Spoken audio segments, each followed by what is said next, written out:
Kamu pernah nggak sih setelah nonton film atau series yang bagus banget, itu rasanya kayak nggak pengen nonton film atau series lain. Rasanya kayak nggak bisa move on dan ada rasa hampa ketika kita tahu series itu udah selesai. Kalau kamu pernah ngalamin hal itu, sama aku juga. The Day of Diane. Welcome to podcast The Day of Diane. Halo semuanya, kenalin nama aku Mahdiana Zanuba, biasanya aku dipanggil Dayan, dan hari ini aku bakal cerita ke teman-teman semua soal apa sih yang paling aku suka di budaya populer gitu ya. Jadi tugas ini itu diberikan sama mata kuliah Creative Arts di Departemen Ilmu Komunikasi UNAIR untuk menceritakan apa sih yang aku suka dan sekiranya ada nggak sih fandom yang aku ikutin. Tapi dari dulu aku itu penikmat budaya populer. Aku suka genre musik, hampir semuanya aku bisa menikmati. Aku juga suka nonton film dari berbagai genre. Aku bisa nonton film apapun itu, film horor, film romance. Tapi favoritku adalah film yang genrenya slice of life. Aku juga bisa baca buku apapun itu, buku novel oke, buku science fiction oke. Aku tuh bisa menikmati banyak hal gitu. Jadi aku nggak punya kesenangan spesifik gitu kepada sebuah budaya populer, apalagi sampai ikut fandom gitu. Nah, tapi dari tugas Creative Arts di minggu ke-9 itu, aku jadi bisa mengerucutkan apa yang paling aku suka dari yang aku suka. Jadi aku mikir-mikir lagi tentang apa sih yang sebenarnya itu paling melekat di pikiranku soal budaya populer, apa yang paling aku ingat, apa yang paling aku tuju, apa yang jadi salah satu tujuanku kalau misalkan aku lagi sedih, lagi cari mood dan lain sebagainya, dan aku ketemu itu semuanya. Jadi aku tuh suka banget nonton film. Nonton film ya mungkin teman-teman juga pasti sering banget nonton film ketika waktu senggang ya. Nah, tapi dulu tuh aku tipikal orang yang nggak bisa nonton film kalau nggak lagi bener-bener kosong, nggak lagi bener-bener free gitu. Jadi misalkan nih sekarang lagi minggu UTS, aku nggak akan nonton film sama sekali di minggu UTS itu karena aku lagi nggak senggang. Aku pengen bener-bener menikmati film itu ketika aku lagi ada di fase ternyamanku gitu ya. Tapi makin kesini rasanya kalau nggak disempet-sempetin nonton film itu kayak ya udah kita nggak bisa nonton film gitu loh. Dan akhirnya karena adanya ritme itu, aku sekarang nonton film ya film-film yang nggak berat, film-film yang nggak banyak mikir. That's why aku bilang tadi kalau genre favoritku adalah slice of life. Ya, itu genre pertama yang aku paling suka. Yang kedua mungkin rom-com ya, romance comedy. Nah, di genre slice of life ini, aku paling suka sama film-film yang ngasih banyak falsafah hidup. Cilah falsafah hidup. Jadi ngasih banyak pemikiran-pemikiran baru, ngasih banyak hal untuk kontemplasi dan berpikir lebih dalam lagi soal kehidupan. Dan ada salah satu sutradara di Korea, tapi aku juga suka banget nonton drakor. Ada salah satu sutradara yang aku sangat-sangat suka sama semua karya film dan series yang dia bikin gitu. Jadi namanya adalah PD Shin. Jadi Shin PD atau PD Shin ini itu nama lengkapnya adalah Shin Won Woo. Kalau teman-teman yang nonton drama Korea pasti suka banget sama, bukan suka sih, pasti udah kenal sama apa yang beliau produksi gitu ya. Dan di sini aku mau bahas top 3 series yang paling aku suka dari PD Shin ini. Yaitu yang pertama ada Reply 1998, ya siapa yang gak suka Reply. Terus ada juga series Hospital Playlist, dan yang ketiga ada juga series Prison Playbook. Nah, tiga-tiganya ini aku udah nonton berulang-ulang kali dan ini jadi comfort dramaku yang aku tonton berkali-kali kalau misalkan aku lagi butuh nonton film, aku lagi butuh buat relaksasi dari kegiatan dan kesibukan sehari-hari, tapi aku nggak pengen mikir yang terlalu berat atau terlalu banyak.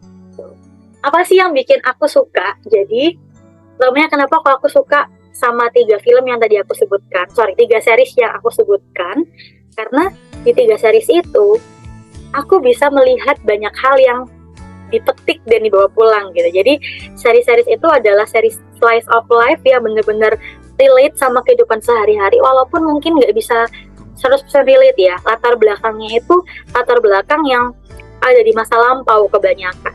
Tapi aku tuh bisa merasa terwakilkan gitu. Aku bisa belajar dari banyaknya hal yang disampaikan lewat drama-drama atau mungkin lewat dialog-dialog, lewat tokoh-tokoh yang ada di series tersebut gitu. Salah satunya mungkin aku coba mulik dari Reply 1998 ya. Reply ini tuh nyeritain soal kehidupan bertetangga di Samungdong kalau nggak salah ya. Jadi kehidupan bertetangga di sana itu ya setiap tetangga, setiap keluarga itu punya permasalahan sendiri-sendiri. Dan apa yang paling aku ingat dari Reply 1998 adalah kehidupan bersaudara kakak adik Bora sama Doksun. Jadi dulu aku tuh selalu mengira kalau kakak atau anak pertama itu adalah orang yang paling berjuang, diharapkan keluarga, atau mungkin jadi orang yang paling harus fight lah di antara anak-anak yang lain gitu. Tapi ternyata di Reply ini dikasih tahu kalau setiap anak itu punya bebannya masing-masing.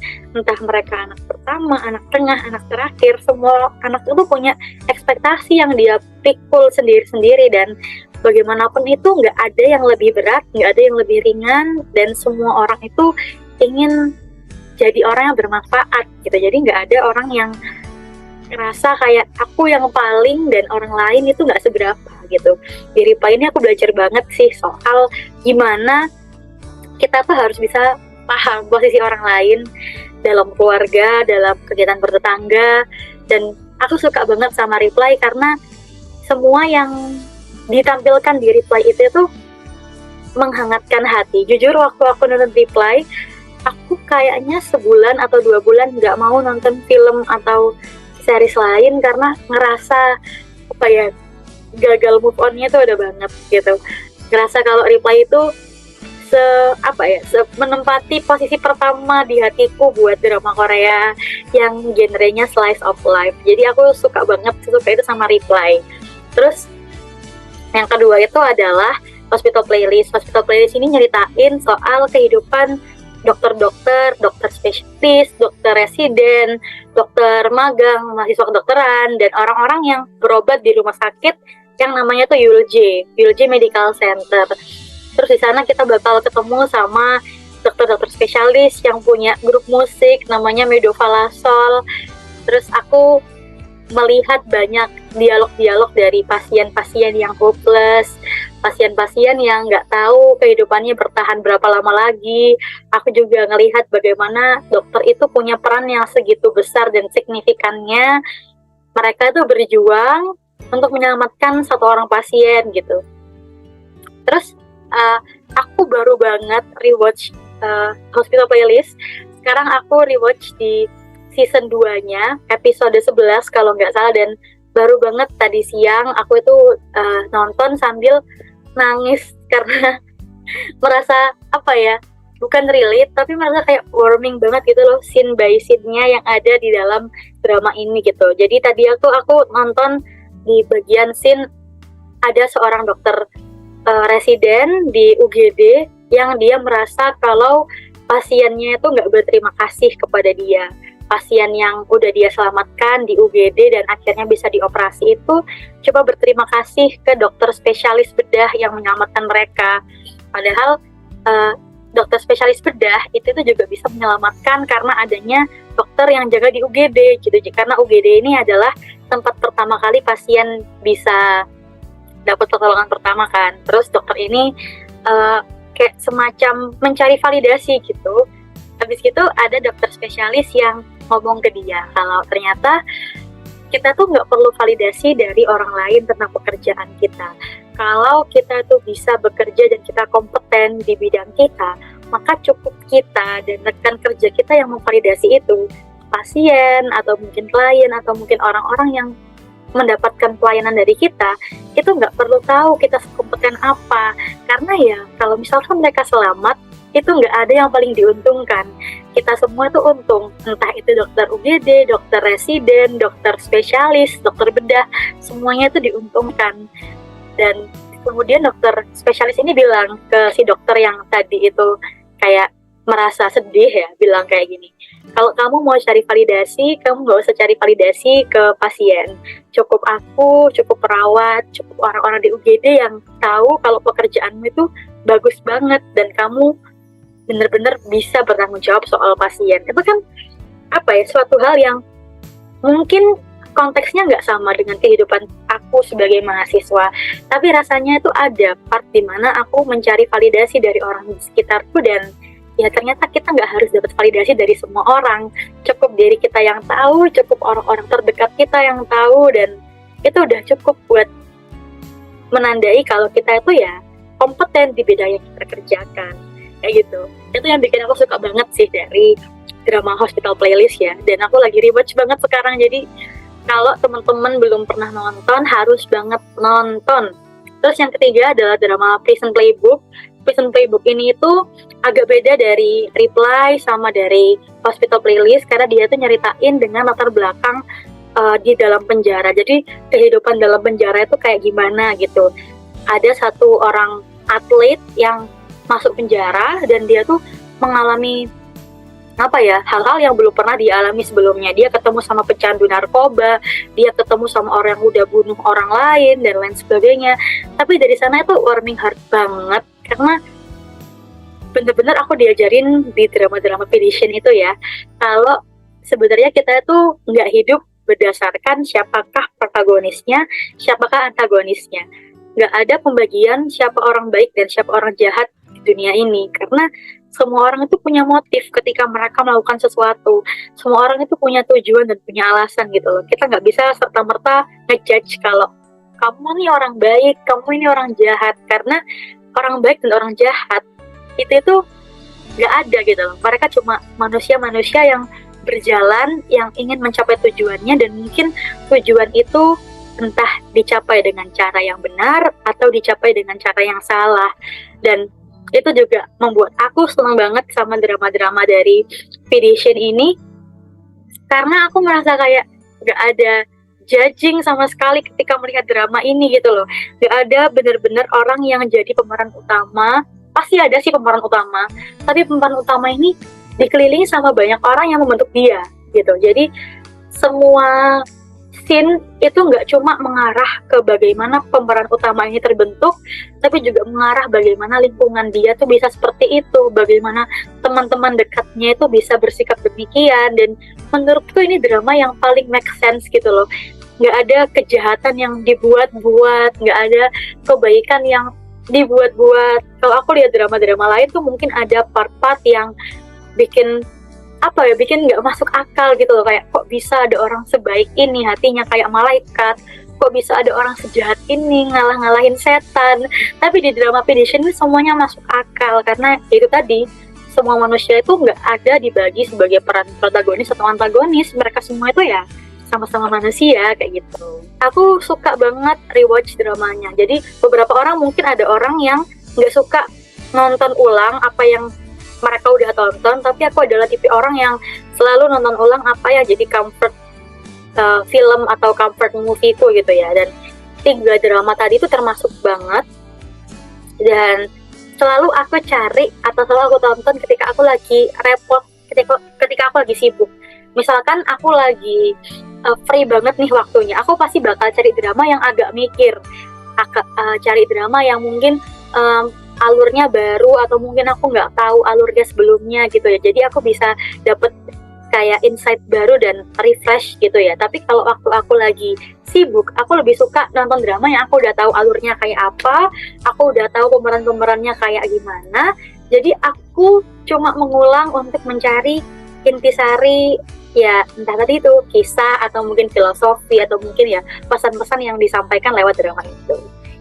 Sebenarnya karena aku bukan seorang fandom atau mungkin fans yang sangat-sangat fanatik, aku juga bukan orang yang pengen banget ketemu sama Pedition, pengen ketemu sama Mido Falasol, pengen memeluk Lee Ik Jun, tahu kayak gimana. Aku enggak kayak gitu. Tapi aku cuma berharap aja lebih banyak lagi drama-drama yang vibes-nya itu kayak gini gitu loh.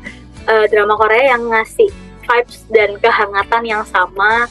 Kalau ya setiap orang itu punya sisi manusiawinya masing-masing gitu. Jadi ketika kita nonton, kita itu ngerasa diingatkan juga sebagai manusia gitu. Jadi apa ya, semoga nanti PD Shin Won-ho juga semakin memproduksi drama seperti ini lebih banyak lagi ke depannya, atau mungkin sutradara lain itu bisa meniru mungkin ya, mereplika atau mungkin ATM konsep yang sama supaya ya banyak banget drama-drama yang bisa menemani kita dan nggak terlalu drama gitu. Walaupun namanya drama tapi jangan drama. Dan juga aku mau ngasih pesan ke teman-teman yang nonton video ini, kalau ya apapun film yang kalian tonton, apapun series yang kalian lihat, jangan lupa ambil pelajaran sekecil apapun dari dalamnya, karena setiap tontonan yang kita lihat itu pasti punya dampak, punya impact yang besar di hidup kita kalau kita bisa memaknai dengan benar gitu. Jadi semoga apa yang kita tonton, apa yang kita nikmati dan konsumsi, budaya populer apapun itu, entah itu film, series, lagu, novel dan lain sebagainya, bisa bikin kita jadi pribadi yang makin growing ke depan gitu. Maaf banget kalau ceritanya ngalor ngidul, semoga bisa ngasih referensi tontonan juga ke teman-teman. Pokoknya jangan lupa nonton 3 series dari PD Shin Won-ho tadi, dan semoga kalian dalam keadaan sehat terus, bahagia terus. Sampai ketemu lagi teman-teman. Makasih udah nonton.